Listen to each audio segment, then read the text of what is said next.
अस्सलाम वालेकुम नाजरीन, मैं हूं आपके साथ सैयद अली रज़ा और आप देख रहे हैं डिजिटल जर्नलिज्म। हमारे साथ आज मौजूद हैं मिशाल मलक साहिबा। आज हम उनसे बात करेंगे कश्मीर की मौजूदा सूरत हाल के हवाले से, इसके साथ साथ जो भारत ने 5 अगस्त का एक जालमाना इकदाम उठाया है उस हवाले से, और साथ ही बात होगी यासीन मलक साहब की सेहत के हवाले से। अस्सलाम वालेकुम मैम। जी वालेकुम सलाम। मैम सबसे पहले बताइएगा कि कश्मीर की मौजूदा सूरत हाल है क्या? देखिए, मकबूजा जम्मू कश्मीर में पूरा एक मुकम्मल साल हो गया एक लॉकडाउन को।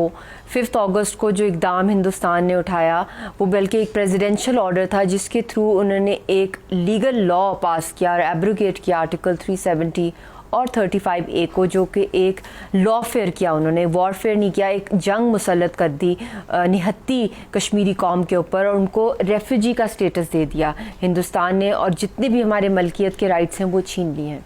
अच्छा मैम, 5 अगस्त का जो इकदाम है एक जालमाना बल्कि इंसानियत से गिरा हुआ इकदाम है भारत का, इस हवाले से आपका क्या कहना है और आलमी बिरादरी इस पे क्यों खामोश है? देखिए, मैं अपील करूंगी इंटरनेशनल वर्ल्ड से, स्पेशली यूनाइटेड नेशन जहां हमारा मसला है UN की सिक्योरिटी काउंसिल के अंदर, कि जो हमारी करारदादों की जो बदतरीन वायलेशन हिंदुस्तान ने की है, बल्कि ना सिर्फ यूनाइटेड नेशंस की करारदादों की, international law, international humanitarian law, Geneva conventions की, बायलैटरल ट्रीटीज़ की, they are the biggest violators of international peace and security. इनके ख़िलाफ़ डिफेंस सैंक्शंस और इकोनॉमिक सैंक्शंस लगनी चाहिए, और कश्मीरियों का जो प्रॉमिस्ड राइट है वो उनको दिया जाए, जो हक़ खुद इरादियत है, जिसके लिए लाखों लोगों ने अपनी कुर्बानियाँ दी हैं और अब भी इस वक्त मुसलसल इस जद्दोजहद में कुर्बानियाँ दे रहे हैं। अच्छा मैम, यासीन मलक साहब की सेहत के हवाले से आए दिन सोशल मीडिया पे चलती रहती हैं, बातें चलती रहती हैं, तो उनकी सेहत का स्टेटस क्या है और लास्ट टाइम आपका रब्ता कब हुआ था?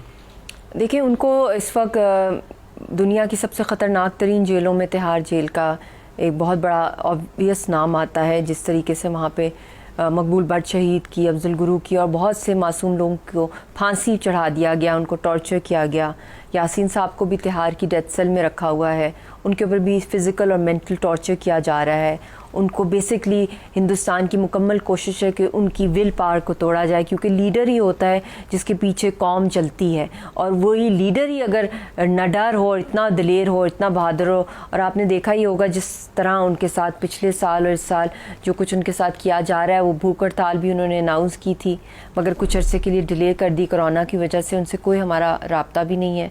कोरोना के दिनों में, उससे पहले 3 महीने पहले मेरी सिस्टर इन लॉ उनको मिलने गई थी, वो भी एक ग्लास रूम में उनको रखा हुआ था और उनके साथ बहुत थोड़ी मुद्दत के लिए बात करने की, चंद लम्हों के लिए बात उन्होंने की, और उन्होंने भी यही बताया कि बहुत कमज़ोर हो गए हैं और उनको कैद तन्हाई में एक डेथ सेल में रखा हुआ है।